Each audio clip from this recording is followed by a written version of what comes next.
L'autre jour, alors que des frères se rassemblaient autour de la table pour partager le pain, j'ai entendu une conversation qui a plongé la salle dans le silence.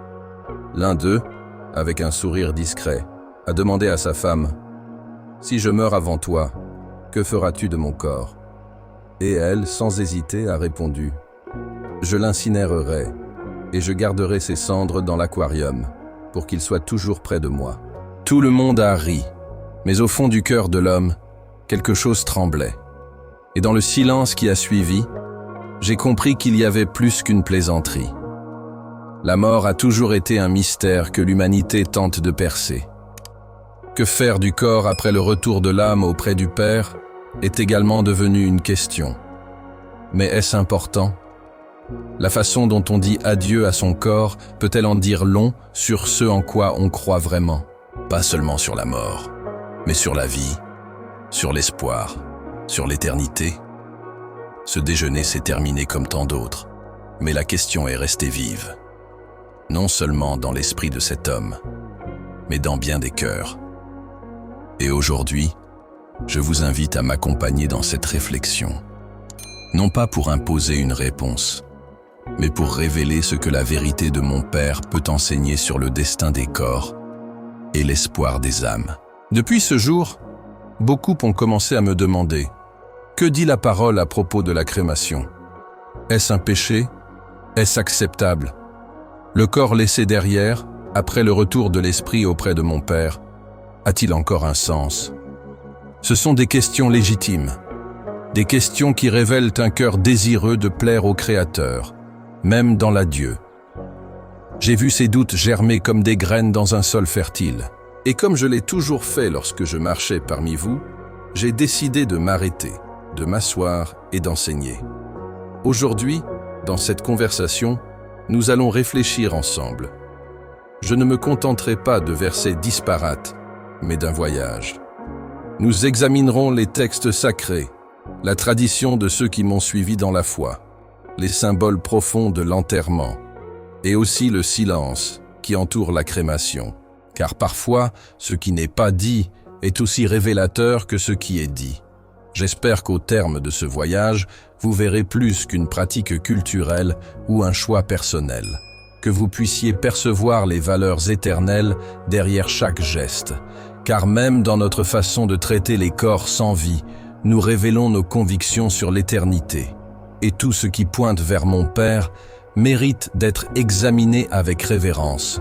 Nous vivons dans un monde où l'on valorise le pragmatisme, où les traditions sont perçues comme un fardeau et les rituels comme une perte de temps. La crémation, dans de nombreux endroits, est devenue monnaie courante. Rapide, simple, sans délai, sans enterrement. Dans les grandes villes, elle est même encouragée. Et dans certains pays, comme les États-Unis, plus de la moitié de la population la choisit déjà comme adieu. Mais ce qui est populaire est-il aussi sage? Mon Père approuve tout ce que le monde n'accepte pas. Je ne suis pas venu condamner ceux qui incinèrent leurs proches, mais mettre en garde contre la nécessité de réfléchir avant d'agir. Car le chemin le plus facile n'est pas toujours le plus honorable. Le corps, même sans vie, porte une histoire. Il était le foyer de l'âme, un instrument de bonté, de douleur, de sacrifice, de louange. C'est pourquoi, tout au long de l'histoire, tant de personnes ont pris soin de préparer les corps avec soin, de les enterrer avec honneur et de marquer le lieu avec révérence.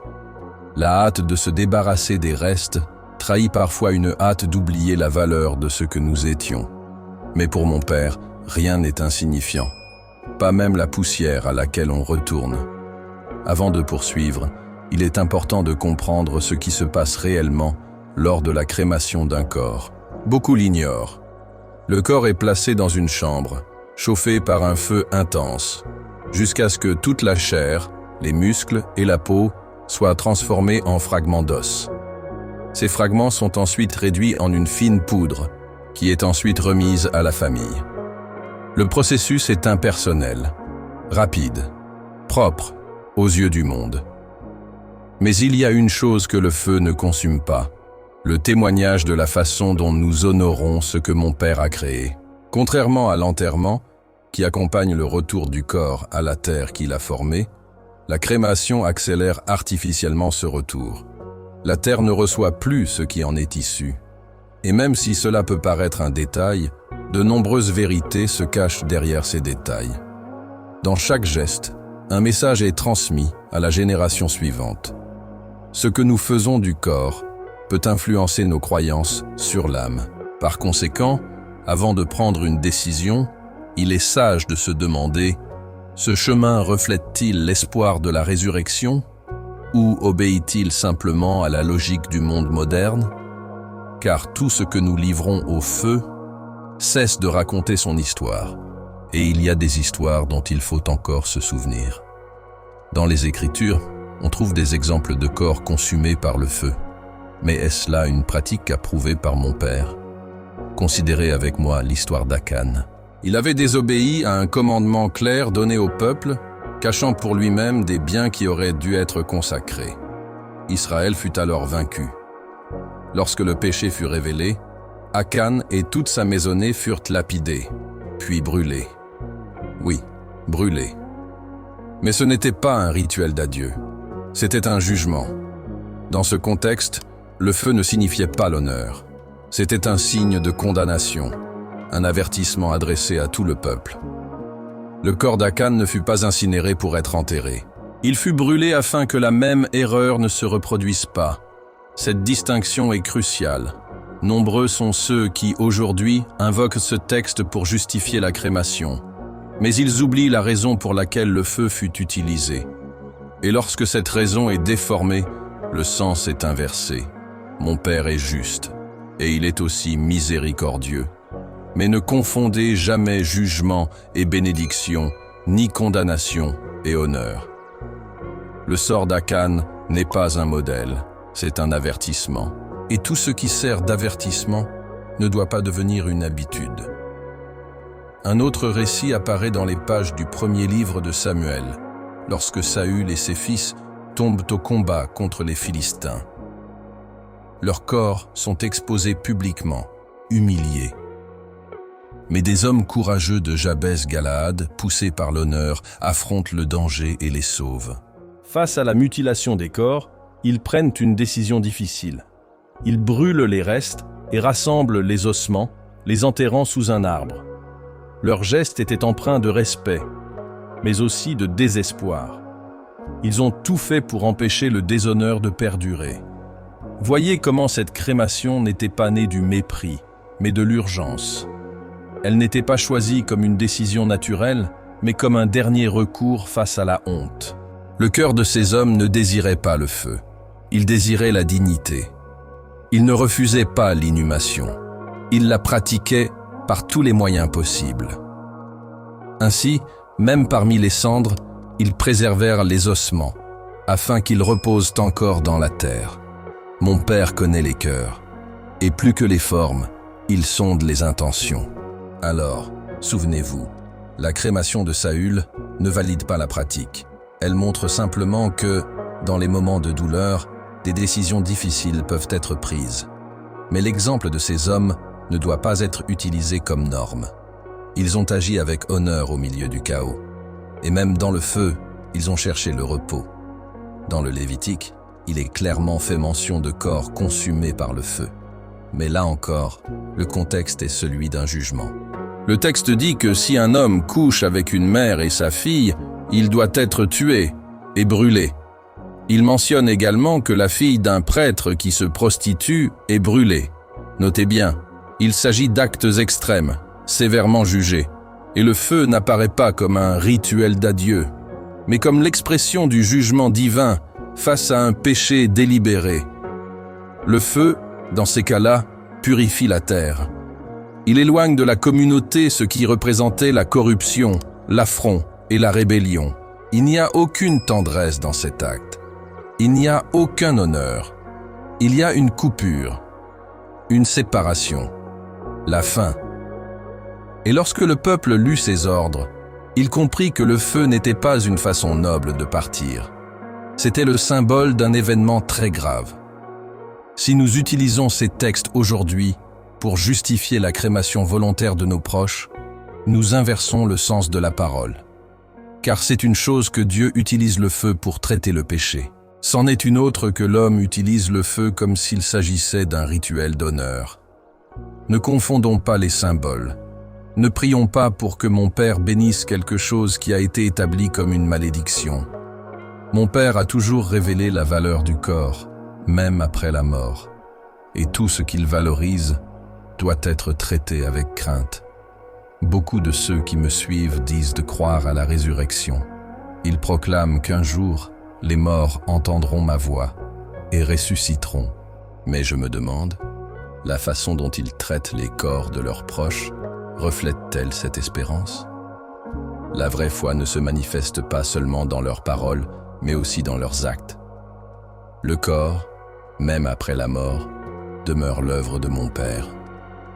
C'est de la poussière, certes, mais il a été façonné avec un but précis. C'était un temple de l'esprit. C'était un instrument de vie. La résurrection ne dépend pas de la préservation du corps, je le sais. Mon Père a le pouvoir de restaurer ce que le temps a détruit. Pourtant, la façon dont vous traitez votre corps révèle votre foi en ce que vous espérez. En l'enfouissant avec soin, vous démontrez que même la poussière a de la valeur. En l'enfouissant, vous affirmez « ce corps ressuscitera un jour ». Pour beaucoup, la crémation est devenue une option pratique. Mais choisir la méthode la plus simple ou la plus rapide honore-t-il le temple qu'était autrefois le corps? Ou ne fait-il que répéter les schémas d'un monde qui n'attend rien d'autre que la mort? La forme d'adieu qu'ils choisissent est aussi une forme de prédication. Et que prêche-t-elle? Certains demandent « Mais Jésus, la Bible interdit-elle clairement la crémation ?» Aucun commandement ne dit « Tu ne brûleras pas ». Et ils ont raison, il n'y a pas d'interdiction directe. Mais est-ce tout ce que nous devrions rechercher? La volonté de mon Père ne se limite pas à des listes de règles. Elle est dans les principes, les exemples, les gestes silencieux des Écritures. Et en lisant attentivement, vous verrez qu'il y a toujours eu une norme, l'enterrement. Depuis les patriarches, les prophètes, les rois, jusqu'à ma propre mort, mon corps a été soigné, enveloppé et gardé. Non pas par pure tradition, mais parce qu'on croyait qu'il avait encore une destinée. Lorsque Marie a oint mes pierres de parfum, elle me préparait à l'enterrement.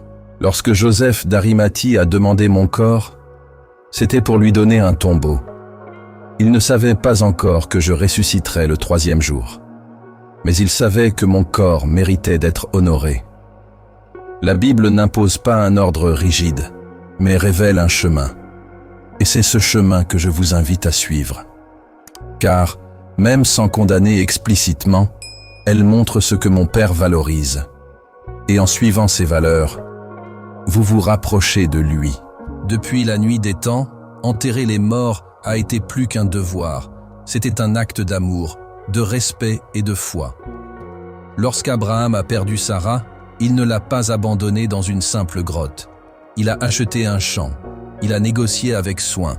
Il a choisi un lieu digne, parce que ce corps avait fait partie de son histoire. Et plus encore, parce qu'il croyait en la promesse.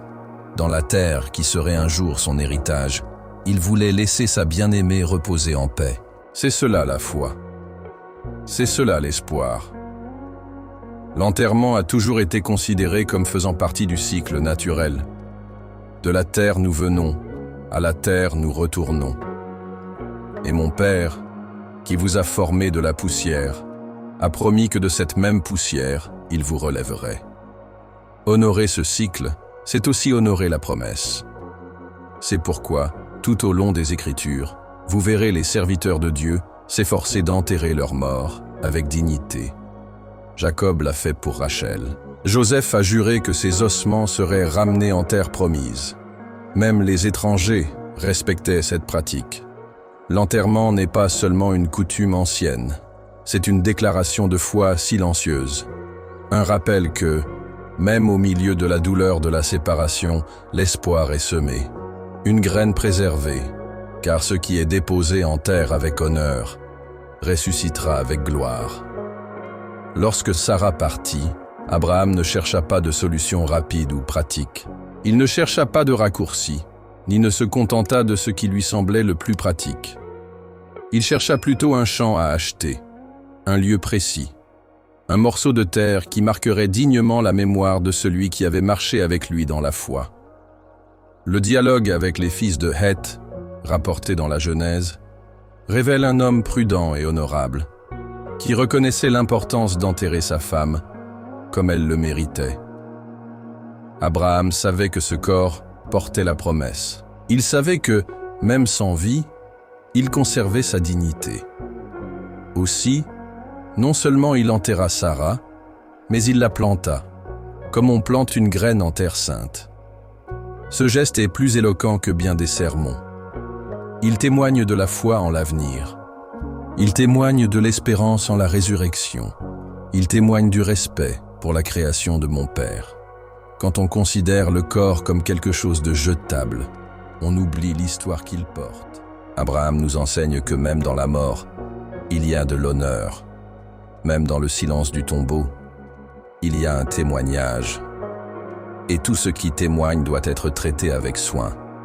Car devant mon Père, même les ossements ont une voix. Après la révélation des Écritures, rabbins et érudits ont continué à s'interroger sur le sort du corps après la mort.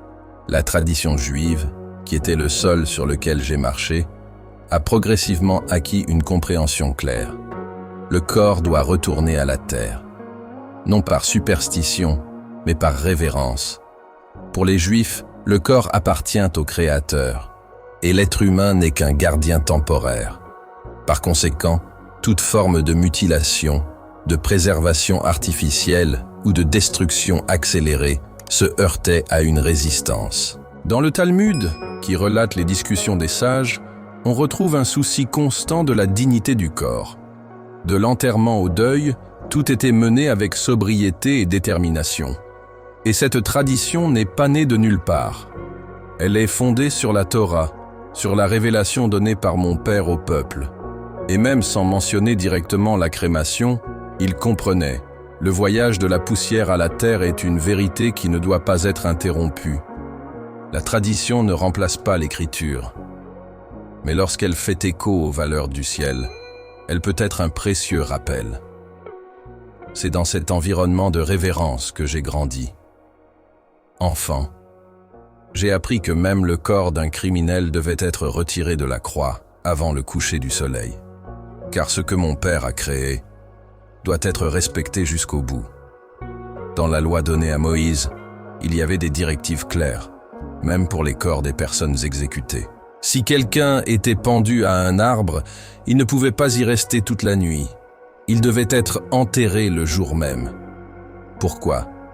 Parce que le corps, même celui d'un pécheur, faisait toujours partie de la création de mon Père. Le laisser exposé serait une manière de déshonorer la terre promise, de déshonorer le Créateur lui-même.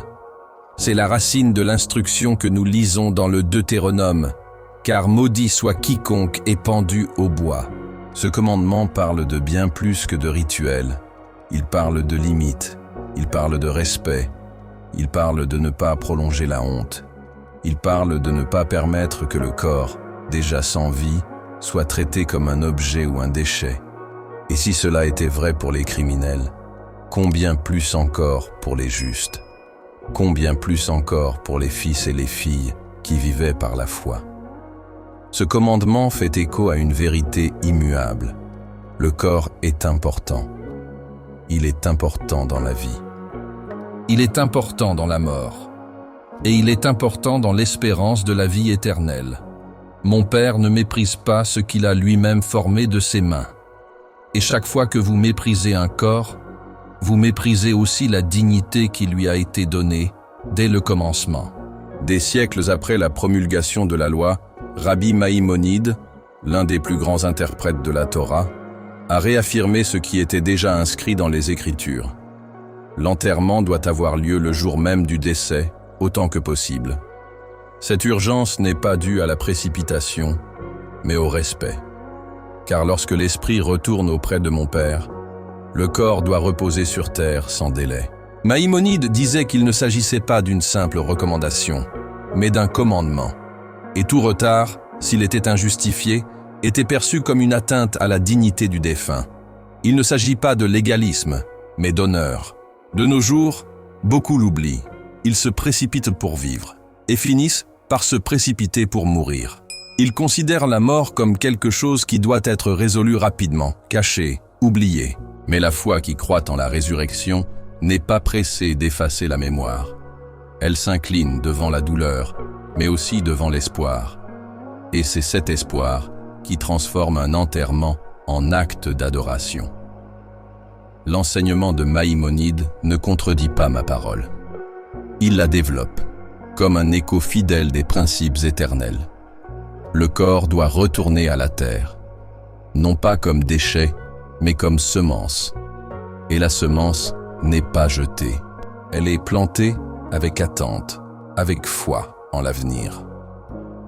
Au fil des siècles, la tradition que j'ai instaurée enfant a toujours affirmé « Le corps appartient au Créateur ». Il n'est pas la propriété de l'homme, même après la mort. C'est pourquoi, parmi les enfants d'Israël, on évitait les mutilations, les tatouages et les interventions inutiles. Et ce respect du corps perdurait même après la mort. Même les morts ne pouvaient être violés, déshonorés ou brûlés sans raison. Car l'image de mon père demeure, d'une certaine manière, présente dans la chair, même après le passage du souffle. La tradition juive ne considère pas le corps comme un fardeau jetable. Elle le voit comme un témoin, comme un vase autrefois empli de présence. Et lorsque ce vase est brisé sans raison, sans honneur, sans espoir, le peuple pleure, non seulement la perte, mais aussi l'offense. La crémation, dans ce contexte, a toujours été perçue comme une mutilation, une rupture inutile avec ce qui devrait reposer intact au sein de la terre. C'est pourquoi l'enterrement n'était pas seulement une pratique, c'était un acte sacré. Et quand on comprend que le corps était un temple, il devient impossible de le considérer comme de la simple chair. Mon père demeure dans l'éternel, mais il a visité le temps dans le corps humain, et cela change tout. Ce qu'il a touché doit être préservé, et il a touché chacun de vous dès le sein maternel. Au commencement, mon père forma l'homme de la poussière du sol, et en soufflant dans ses narines le souffle de vie, il transforma la poussière en un être vivant. Depuis lors, cette vérité demeure. Tu es issu de la poussière, et tu retourneras à la poussière, non pas comme punition, mais comme partie intégrante du cycle naturel, établi par la sagesse divine. Dans Genèse 3, lorsque l'homme pêche, la sentence est prononcée. Tu as été tiré de la poussière, et tu retourneras à la poussière. Ce retour à la terre, même marqué par la chute, conserve une signification rédemptrice. Retourner à la poussière, c'est accepter que la vie ne nous appartient pas. C'est reconnaître que le corps est temporaire, mais aussi sacré. La crémation, en consumant le corps par le feu, interrompt ce cycle. La terre ne reçoit pas ce qu'elle a engendré. Le temps ne suit pas son cours. Et bien que mon père soit souverain pour ressusciter même des cendres, il est important de comprendre qu'il accorde aussi de l'importance au processus, et pas seulement à la fin. Lorsqu'un corps est déposé en terre, il se repose. Il attend. Et ce repos est une forme d'espoir, car il ne s'agit pas seulement de décomposition, mais de semer. Et tout ce qui est semé avec foi sera récolté dans la gloire. Alors, rappelez-vous, la poussière n'est pas mépris. C'est une promesse. C'est le signe que la vie refleurira lorsque moi, le Fils de l'homme, j'appellerai ceux qui dorment et qu'ils se lèveront. Mon Père a établi des cycles, la nuit et le jour, les semailles et les récoltes, la naissance et la mort. Chacun de ces cycles est porteur de sagesse. Essayer de les accélérer ou de les interrompre par commodité crée du bruit dans l'harmonie de la création. La crémation, par essence, est l'accélération forcée d'un processus conçu pour se dérouler avec le temps et le respect. Le corps, qui devait retourner lentement à la terre, est consumé en quelques minutes. Et pourquoi? Pour éviter le deuil? Pour échapper à la douleur? Ou parce qu'ils ne comprennent pas la valeur de l'attente? La mort aussi a son temps, non seulement celui de partir, mais aussi celui de gérer l'absence, d'honorer la mémoire, de réaffirmer l'espoir. En précipitant ce processus, non seulement on brûle le corps, mais on étouffe aussi l'écho de l'âme. L'ingérence humaine dans ce que mon père a bâti ne finit jamais bien. Il en va de même ici. Quand on décide qu'il vaut mieux réduire en cendres ce qui a été créé avec forme et intention, c'est comme si on disait en savoir plus que celui qui nous a créés. Mais la poussière, lorsqu'elle est respectée, est instructive. Elle enseigne l'humilité, l'espoir. Elle enseigne que tout ce qui pousse de la terre et y retourne ne disparaît pas, tout dort, attendant la voie qui un jour le ramènera à la vie. Chaque détail du corps humain a été façonné par mon père avec intention. Les os, les tendons, la peau, le cœur, tout reflétait une idée, un soin, une beauté singulière. Le corps n'est pas une coïncidence biologique. Il fait partie d'un plan. C'était un temple. C'était un outil. Il était le théâtre de miracles, de souffrances, de rencontres. Et lorsque l'âme s'en va, le corps ne perd pas sa valeur. Il ne porte plus la vie, c'est vrai. Mais il porte toujours un sens. C'est pourquoi, même après sa mort, le corps de Moïse fut caché par mon père lui-même. C'est pourquoi les os de Joseph furent emportés d'Égypte vers la terre promise. C'est pourquoi Marie a oint mes pieds, sachant que mon esprit serait bientôt entre les mains du Père. Car le corps porte l'histoire. Et tout ce qui porte l'histoire porte la dignité. Quand vous voyez un corps sans vie, souvenez-vous, autrefois habitait une âme que mon père aimait. Il y eut des larmes, des prières, des étreintes, des péchés pardonnés, des rires et la rédemption. Comment alors pourriez-vous le traiter comme quelque chose de jetable? Il ne s'agit pas d'idolâtrer le corps, mais d'honorer le Créateur. Car ce qu'il a formé avec tant de zèle ne doit pas être jeté au feu comme déchet. Il doit être donné à la terre comme semence d'éternité. Le rabbin Steinmetz, réfléchissant à l'enterrement, a dit quelque chose qui porte le poids de la tradition et la lumière de la vérité. Même si la loi n'exigeait pas l'enterrement ancien est un pilier de notre identité spirituelle. Et il a raison. Il existe des pratiques qui, même sans ordre explicite, révèlent le cœur de la foi. Et l'enterrement en fait partie. Non seulement parce qu'il est ancien, mais aussi parce qu'il est cohérent avec tout ce que mon père a enseigné sur la dignité, le cycle, l'espérance et le corps. L'enterrement est plus qu'un geste rituel. C'est une déclaration silencieuse que l'histoire du défunt n'est pas terminée, que le corps attend encore quelque chose, que le retour à la poussière n'est pas une fin, mais une préparation. Lorsque les ossements de Joseph furent transportés de génération en génération, ce n'était pas seulement une tradition, c'était la foi en mouvement. C'était l'espoir qui traverse le temps. Et c'est ce même espoir qui doit être présent lorsque vous placez vos morts en terre. Vous ne les enterrez pas, vous les semez. Les paroles du rabbin ne sont pas seulement juives, elles sont spirituelles.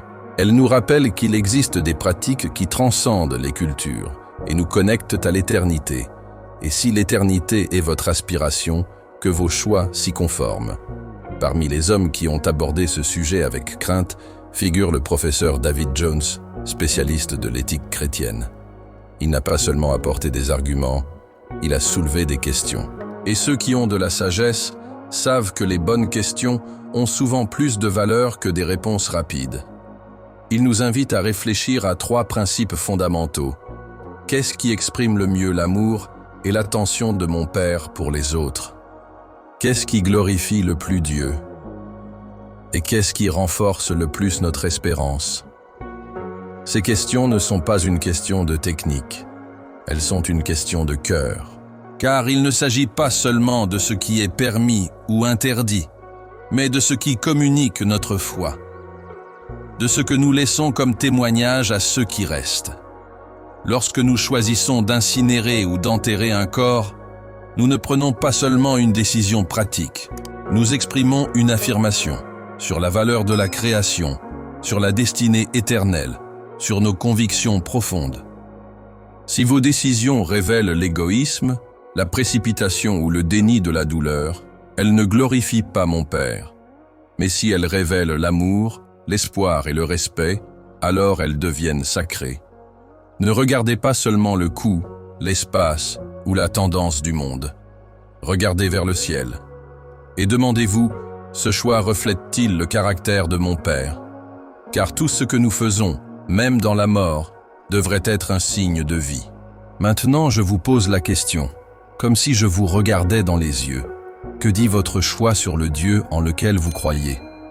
Quel message laissez-vous à ceux qui restent? Et que révèle votre décision sur l'éternité à laquelle vous aspirez?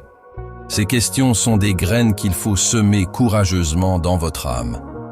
Car la mort, bien que silencieuse, crie des vérités sur la vie.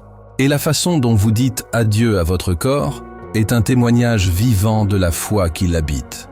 Si vous croyez que le corps sera restauré, pourquoi le traiter comme un objet à jeter? Si vous espérez la résurrection, pourquoi ne pas la semer avec foi, comme les saints avant vous?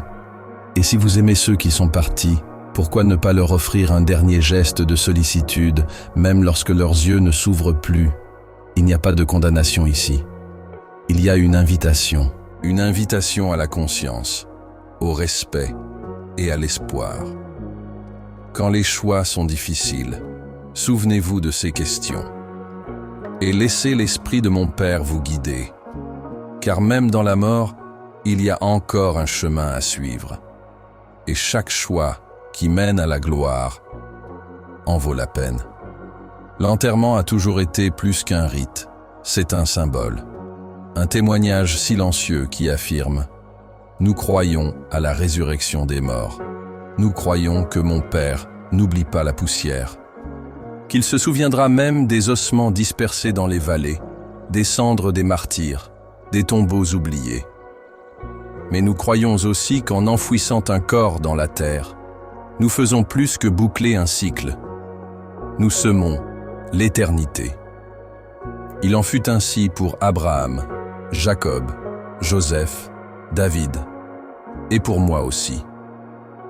Lorsque mon corps fut descendu de la croix, Joseph d'Arimathée demanda au gouverneur le droit d'en prendre soin. Il m'enveloppa d'un linceul propre, moignit d'huiles et de parfums, et me déposa dans un tombeau neuf. Il ignorait que le 3e jour, la pierre serait roulée.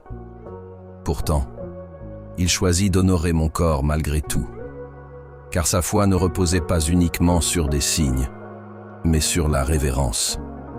Et maintenant, je demande, si le corps du Fils de Dieu a été traité avec dignité, comment ne pas faire de même pour ceux que vous aimez? L'enterrement est un écho de l'espérance chrétienne, et chaque tombe creusée avec foi témoigne que la mort n'a pas triomphé. Car tout ce qui descend sur terre avec honneur ressuscitera un jour avec gloire. Lorsque mon corps fut descendu de la croix, 2 hommes se levèrent dans la peur et le silence, Joseph d'Arimathie et Nicodème. L'un occupait un poste parmi les chefs. L'autre était déjà venu me trouver secrètement une nuit, cherchant à comprendre la nouvelle naissance. À ce moment-là, tous deux osèrent démontrer leur foi, non pas par des paroles, mais par des actes. Ils prirent mon corps, le préparèrent avec des huiles et des parfums, et me déposèrent dans un tombeau neuf, creusé dans le roc. Ils le firent avec empressement, mais non sans révérence. Ils ne savaient pas que le 3e jour je ressusciterais. Ils n'agissaient pas par connaissance de l'avenir, mais par fidélité au présent. Ils honoraient mon corps, non pas parce que j'étais un simple enseignant, mais parce que, même en silence, ils parlaient encore de ce que mon Père avait fait. Ils comprenaient que le corps, même mort, méritait repos et dignité. Ne laissez pas la précipitation vous faire perdre cette compréhension. Dans la douleur, il est facile de céder au pragmatisme. Mais la vraie foi se révèle lorsque, même dans le chagrin, nous choisissons l'honneur. Joseph et Nicodème auraient pu se taire, mais ils ont choisi d'agir. Et jusqu'à ce jour, leur geste résonne. Le Fils de l'homme a été enseveli avec soin, car mon Père apprécie chaque détail de ce qu'il a formé. Quand quelqu'un retourne à la poussière, beaucoup ne voient que la fin. Mais ceux qui marchent avec moi savent qu'il y a plus. L'enterrement n'est pas seulement un adieu, c'est un abandon. Ce n'est pas seulement un deuil, c'est une espérance. On n'enterre pas pour oublier, mais pour espérer. Car ce qui est déposé en terre avec foi ne meurt pas. Il dort seulement. Et moi-même j'ai dit, celui qui croit en moi, même s'il meurt, vivra. Le corps, bien que fragile, porte les marques du voyage. Cicatrices, rides, signes de lutte et d'amour. C'est pourquoi notre traitement doit être plus qu'une formalité. C'est un témoignage, c'est une gratitude. C'est la reconnaissance que le corps était autrefois un récipient, et que ce récipient, même brisé, ne perd pas son importance devant le potier. Quand vous labourez, labourez avec foi.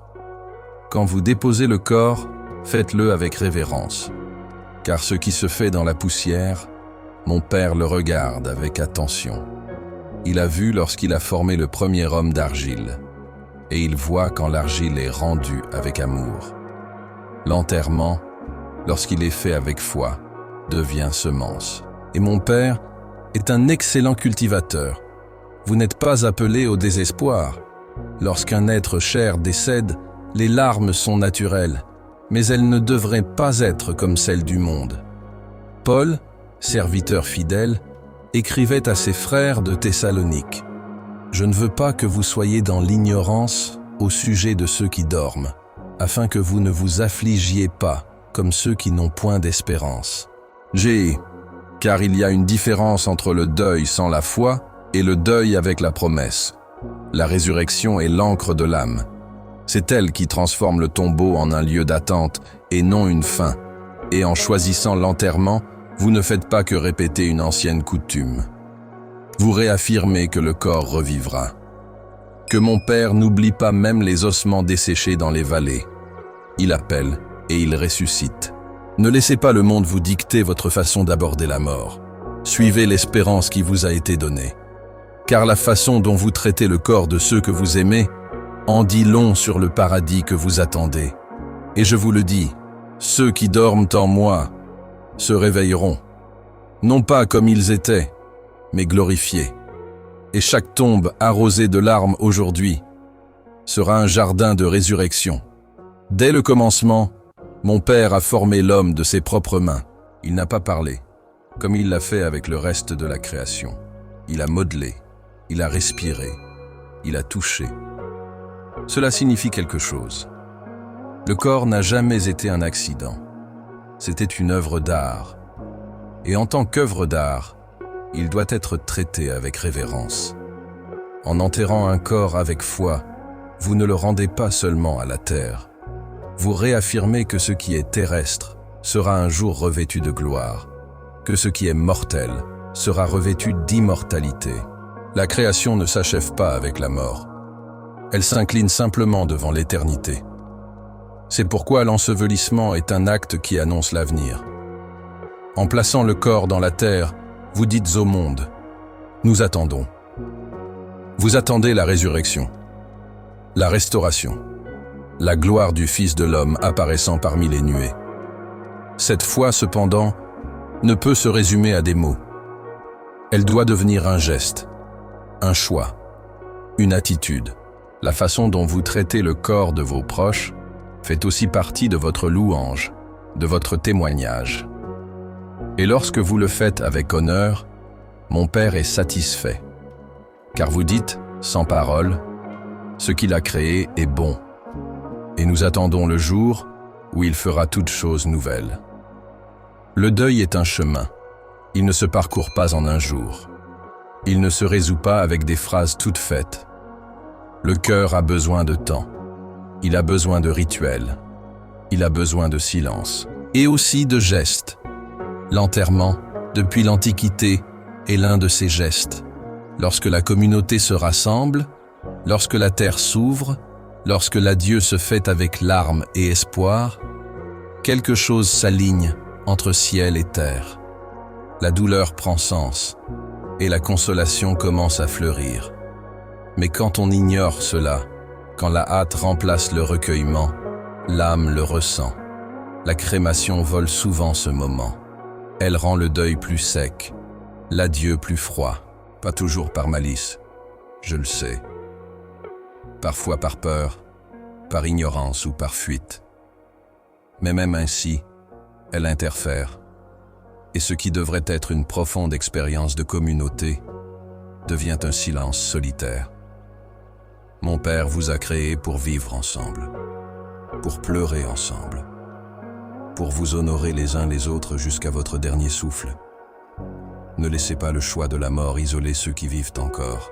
Honorer le corps n'est pas réservé à ceux qui sont décédés. C'est aussi pour ceux qui restent, car le deuil, vécu avec foi et vérité, guérit.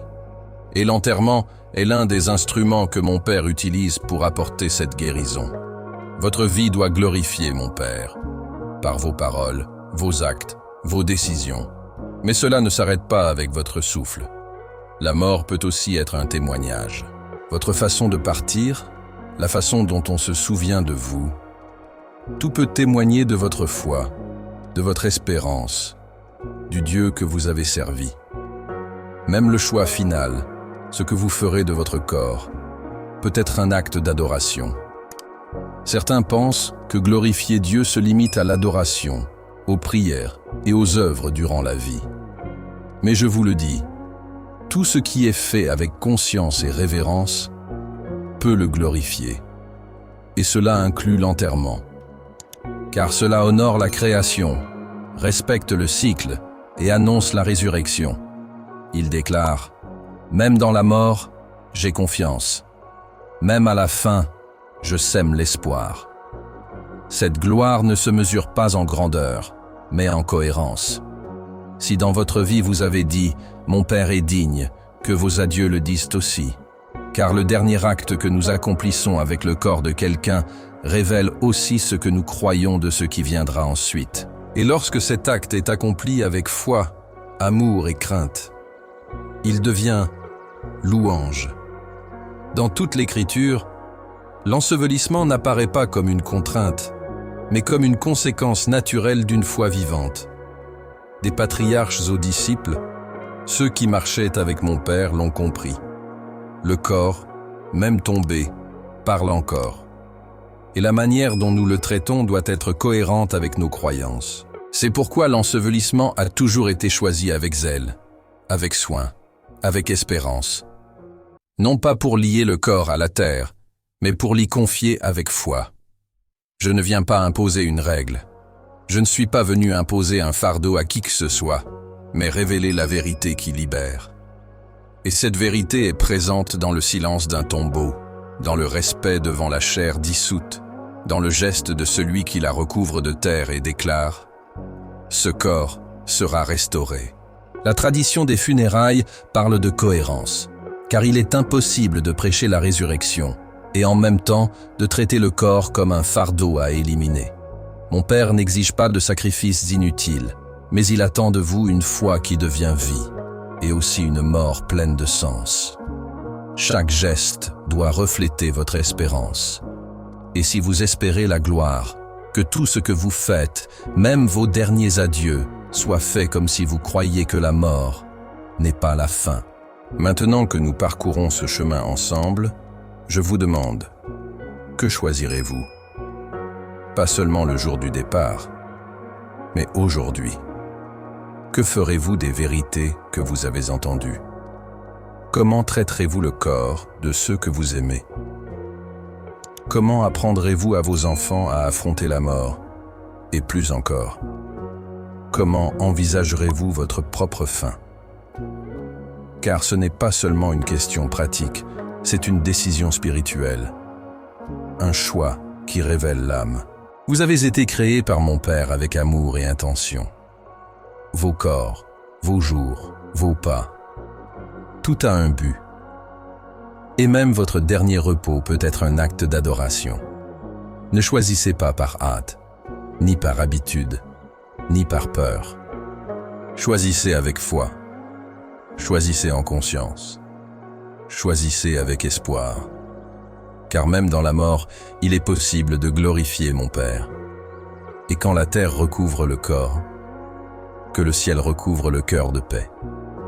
Je serai avec toi jusqu'à la fin. Et même après la fin, quand la trompette sonnera, quand les morts ressusciteront, quand les yeux s'ouvriront et les larmes s'essuieront, ce jour-là, il n'y aura plus de doute, plus de douleur. Seulement la certitude que tout cela en valait la peine, que chaque graine plantée dans le tombeau a fleuri en vie éternelle, et que chaque acte de foi a atteint le trône de la grâce.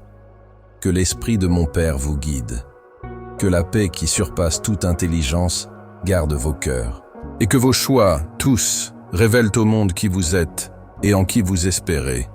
Amen. Mes frères, si vous êtes restés jusqu'à la fin et que vous avez profité de ce moment que nous avons partagé ensemble, je vais vous demander encore une fois de nous aider à grandir et à atteindre plus de personnes. Abonnez-vous à cette chaîne, partagez cette vidéo avec vos amis et vos proches, diffusez du contenu de qualité autour de vous. Cela ne fera pas seulement du bien à votre cœur, mais aussi à chaque personne que ce message pourra toucher.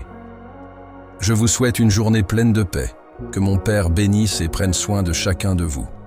Et n'oubliez pas, nous nous retrouverons très bientôt pour un nouveau moment de partage et de connaissance ici sur cette chaîne.